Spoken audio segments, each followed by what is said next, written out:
दोस्तों नमस्कार, मैं हूं डॉक्टर सीबी सिंह। और हर सफलता के लिए एक लक्ष्य की आवश्यकता होती है और सारे सफल लोगों को जब मैं सुनता हूं तो उनका हमेशा कहना होता है कि हर सफलता के लिए एक लक्ष्य की आवश्यकता होती है, एक गोल की आवश्यकता होती है। तो मेरे दिमाग में एक क्वेश्चन आ रहा था कि हम एज ए डेयरी फार्मर हमारे लक्ष्य क्या हों। हम हर कोई इस जीवन में सफलता चाहता है और हमारा डेयरी फार्मर भी सफल होना चाहता है, लेकिन मुझे ऐसा लगता है कि वो जीवन की भाग दौड़ में या हमारे रोजमर्रा की जो जद्दोजहद है उसमें पड़ने के कारण हम भूल जाते हैं कि लक्ष्य कैसे निर्धारित किया जाए। तो दोस्तों याद रखिए, अगर आप डेयरी फार्मर हैं तो आपके पास एक लक्ष्य होना चाहिए कि मैं साल भर बाद, 2 साल बाद, 3 साल या 5 साल बाद कहां पहुंचना चाहता हूं।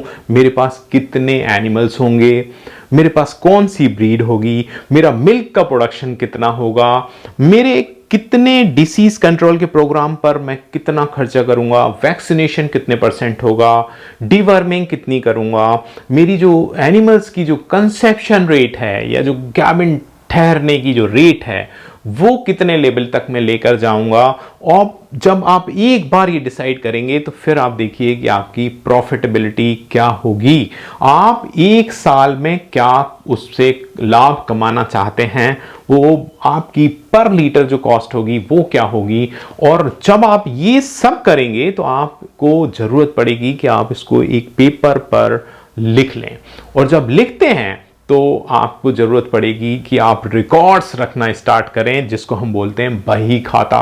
जब आप लिखना स्टार्ट करेंगे तो ऑटोमेटिकली आप देखेंगे कि चीजें आपके दिमाग में आने लगी हैं कि मैं इस लक्ष्य को कैसे हासिल कर सकता हूं, किस तरीके से मैं आगे बढ़ सकता हूं। दोस्तों याद रखिए, मैं आपको बता दूं, लक्ष्य या गोल होते हैं लाइफ में बहुत इंपॉर्टेंट हैं। अब एक सिंपल सा एग्जांपल है, आपको कहीं जाना है, आप ट्रेन में यात्रा करते हैं और हम सभी ने ट्रेन में यात्रा की है।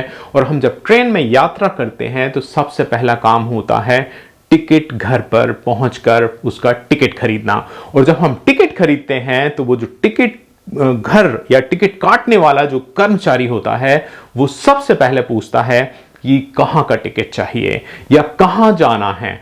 अगर आपको ये पता नहीं है तो आप कभी भी अपने जो लक्ष्य पर नहीं पहुंच पाएंगे। तो जो आपको सबसे पहले बताना होता है कि आपको कहां का टिकट चाहिए। आपको दिल्ली जाना है, मुंबई जाना है, पंजाब जाना है, लुधियाना जाना है, चंडीगढ़ जाना है या कहीं और जाना है, लेकिन आपको लक्ष्य या आपकी मंजिल पता होना चाहिए दोस्तों। लेकिन ये सब तो पता है लोगों को कि लक्ष्य होना चाहिए, लेकिन क्यों निर्धारित नहीं करते, उसके 2-3 कारण हैं।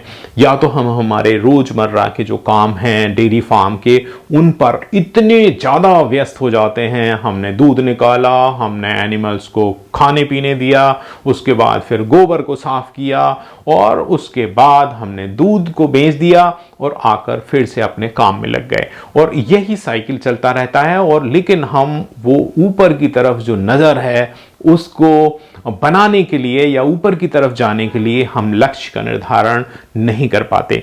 दूसरा कारण हो सकता है वो ये है कि फेल होने का डर, कि मैंने लिख तो दिया, मैंने निर्धारित तो कर दिया, लेकिन मैं फेल ना हो जाऊं। अगर फेल हो गया तो मैं अपनी नजरों में गिर जाऊंगा, या फेल हो गया तो लोग क्या कहेंगे।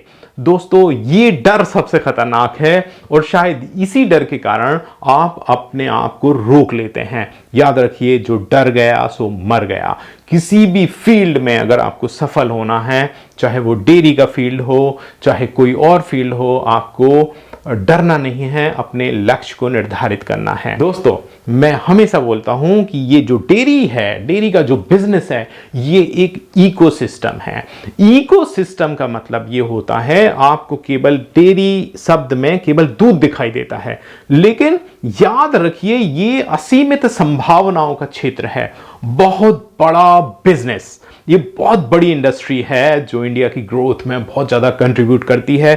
याद रखिए, दूध अकेला डेयरी नहीं होता, आपको दूध पैदा करने के लिए ढेर सारे उद्योग वहां काम करते हैं। कैटल फीड है, साइलेज मेकिंग है, उसके बाद आप देखेंगे दवाइयों का धंधा है, ढेर सारे सप्लीमेंट्स का बिजनेस है, और उसके बाद आपका जो एनिमल है वो एक अपने आप में एक बहुत बड़ी फैक्ट्री है, वो अलग एक बहुत बड़ा मार्केट है।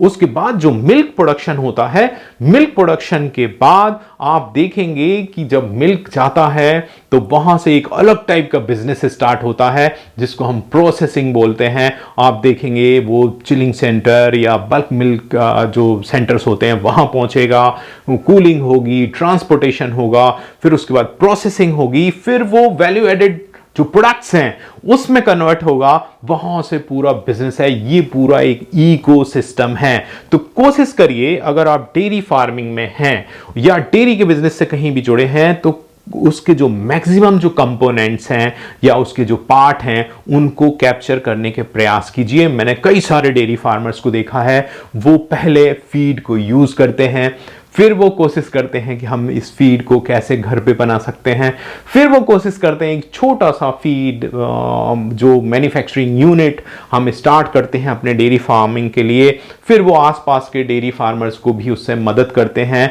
और धीरे धीरे उनका एक बिजनेस डेवलप हो जाता है।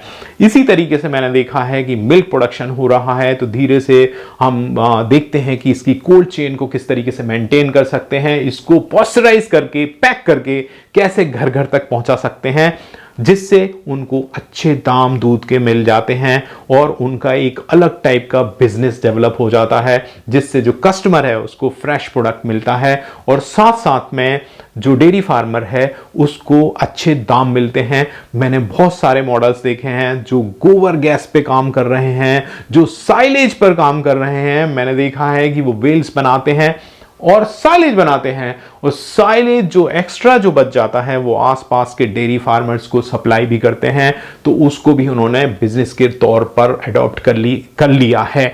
तो याद रखिए, बहुत बड़ा इकोसिस्टम है, बहुत असीमित संभावनाओं का क्षेत्र है। आप भी करिए और इसको आधुनिक तरीके से करिए। मैं हमेशा बोलता हूं कि बगैर रिकॉर्ड्स या बगैर जो क्या बोलते हैं बही खाते कि आपका कोई बिजनेस नहीं हो सकता। तो हमेशा रिकॉर्ड्स रखिए।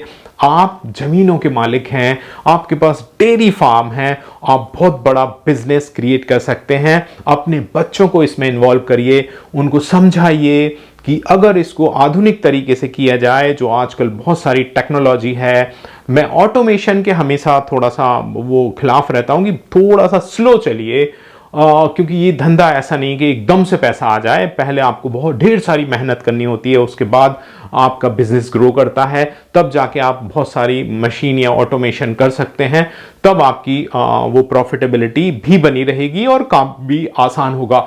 तो मेरा यही कहना है कि अपने बच्चों को भी इन्वॉल्व करिए और उनको कोशिश करिए, उनको इंस्पायर करिए कि इसको और नेक्स्ट लेवल पर हम कैसे लेकर जा सकते हैं।